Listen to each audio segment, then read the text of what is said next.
Um piloto automático inflável, um astro da NBA fingindo ser copiloto e muitas piadas que ainda funcionam mesmo depois de 40 anos. Apertem os cintos, o piloto sumiu. Muito antes de fazer cinema, os irmãos Zucker, David Zucker e Jerry Zucker, e também Jim Abrahams, eram um trio de comédia lá em Milwaukee. Eles eram muito amigos, praticamente cresceram juntos. Os pais eram sócios, tinham uma imobiliária, e os garotos eram colegas de quarto de faculdade, tinham os mesmos interesses. Eles criaram um teatro, eles escreviam, dirigiam, apresentavam suas próprias esquetes para o público ao vivo. E foi nesse período que desenvolveram o estilo, que mais tarde transformaria Apertem os Cintos, o Piloto Sumiu em um clássico da comédia. Nos palcos, eles aprenderam uma lição simples: o público não podia parar de rir. Cada esquete precisava ter uma piada ou estar preparando a próxima. Esse ritmo acelerado, piada atrás de piada, se tornou a base do humor desse trio, que mais tarde ficaria conhecido como o humor Zaz, as iniciais de Zucker, Abrahams e Zucker. Hoje é difícil de imaginar, dado o sucesso que o filme alcançou, que a maioria dos estúdios recusaram Apertem os Cintos, o Piloto Sumiu lá no início. O projeto parecia estranho demais para os estúdios, uma paródia absurda de filmes de desastre com atores que não eram comediantes. Enquanto Hollywood estava apostando em nomes fortes da comédia como Bill Murray, Chevy Chase para esse tipo de produção, os irmãos Zucker decidiram seguir o caminho oposto, e o filme seria interpretado por atores mais conhecidos por papéis dramáticos, tratando as situações mais ridículas com a extrema seriedade. Enquanto vários executivos recusaram essa ideia, Michael Eisner, então presidente da Paramount, deu o sinal verde. E o resultado disso foi um fenômeno absolutamente inesperado, um orçamento de apenas 3,5 milhões de dólares, e o filme recuperou o seu investimento logo no primeiro final de semana, arrecadando no total mais de 160 milhões de dólares mundialmente. Hoje é impossível imaginar esse filme sem Leslie Nielsen, mas ele quase não participou desta produção. Vários atores recusaram antes dele, e na época ele era conhecido por filmes mais dramáticos, filmes de ficção científica, não por comédia. Os produtores até esqueceram seu nome, referiam-se a ele como aquele cara lá do Destino de Poseidon, mas essa aposta acabou transformando sua carreira. E o interessante é que durante a leitura do roteiro, Leslie Nielsen inicialmente interpretou as falas com um toque de humor, mas os diretores interromperam ele rapidamente e o orientaram a dar o maior toque de seriedade possível. E foi aí que criaram esse humor revolucionário, praticamente, em que o ator, mesmo nunca demonstrar estar fazendo uma piada, ele acaba sendo muito engraçado. Além dele, outros atores também eram muito mais conhecidos por fazer papéis heróicos e dramáticos. O ator Peter Graves foi um, que quando leu o roteiro pela primeira vez, teve uma reação extremamente negativa. Dizem até que ele chegou a jogar aquele texto no lixo, considerando uma das piores coisas que já tinha lido. Mas só depois de conhecer e conversar com os diretores e entender o conceito por trás da obra, ele decidiu aceitar o projeto.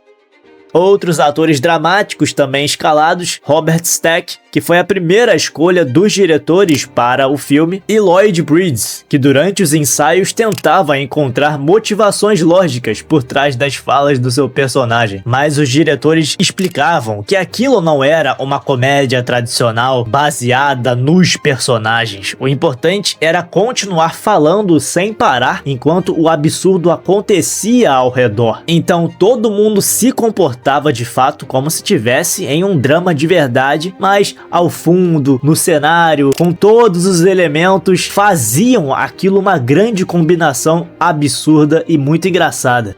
Boa parte da estrutura de Apertem os Cintos, o Piloto Sumiu foi baseada no filme de drama aéreo Entre a Vida e a Morte, de 1957. Foi aproveitado a trama mais séria desse filme e reconstruíram cena por cena desse filme. substituindo o suspense por situações absurdas e todas aquelas gags e comédia visual, inclusive a trama de intoxicação alimentar no avião, e muitas das falas foram retiradas desse filme dos anos 50.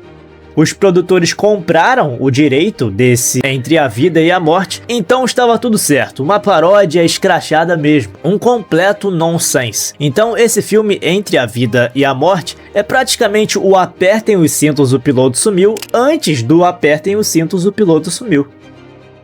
Uma das participações mais inesperadas do filme é a de Kareem Abdul-Jabbar, que interpretou o copiloto Roger Murdoch. Na época, ele era uma das maiores estrelas da NBA, o maior pontuador da história da NBA, com 38.387 pontos, e ele protagoniza várias cenas hilárias, como aquela em que um garoto insiste que ele é um jogador de basquete, mas ele tenta ali negar a identidade dele, até que depois ele perde a cabeça e se defende como se estivesse defendendo a carreira dele. É muito bom. Apesar de serem diretores estreantes, os irmãos Zucker afirmam que todo o elenco confiava na visão da equipe. Muitos ficaram céticos ao ler o roteiro pela primeira vez, mas depois de conhecer os diretores, eles embarcaram de fato na ideia. Tem uma galera aí que diz que o filme envelheceu mal. Besteira. O filme é atemporal, continua muito engraçado. O que envelheceu, diga-se de passagem, são algumas características físicas. Reassistir Apertem os Cintos, o Piloto Sumiu hoje é praticamente como visitar um outro mundo da aviação. Uma das diferenças mais curiosas, uma sessão para fumantes no avião. Na época era normal, passageiros fumarem durante o voo. Era algo comum ali nas companhias aéreas. Hoje é uma ideia praticamente absurda. O compartimento de bagagem em cima, tudo caindo, as cabines, os assentos tinham outras configurações. Vários elementos do filme desapareceram com a evolução da aviação comercial. Só nesse sentido que o filme envelheceu. E aí a gente tem que olhar com o olhar da época e se divertir, basicamente. Porque as piadas não envelheceram mal. As piadas são ótimas. Você dá risada de verdade, muito mais do que as pseudo-comédias que são lançadas atualmente. E aliás, muitos dos bons filmes de comédia que surgiram nos anos 80 e 90 foram influenciados pelos filmes dos irmãos Zucker. Não só Apertem os Cintos, o Piloto Sumiu, como vários outros, incluindo Corra que a Polícia Vem Aí.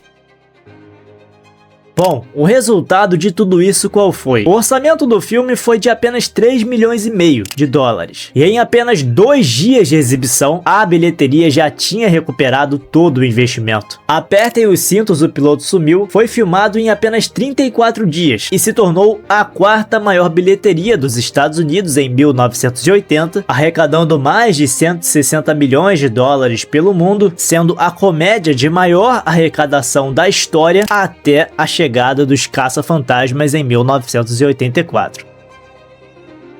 E em 1982, eles voltaram com Apertem os Cintos, o Piloto Sumiu 2. Vocês devem crer em mim quando eu disser que é bem provável que iremos todos morrer. Mas isso é história para um outro vídeo. E eu quero saber agora a sua opinião sobre esse clássico da comédia. Deixa aí nos comentários tudo o que você achou desse filme. Deixa também o seu like se curtiu o vídeo. Se inscreva no canal se você for novo por aqui para não perder nenhum conteúdo novo. E até o próximo vídeo!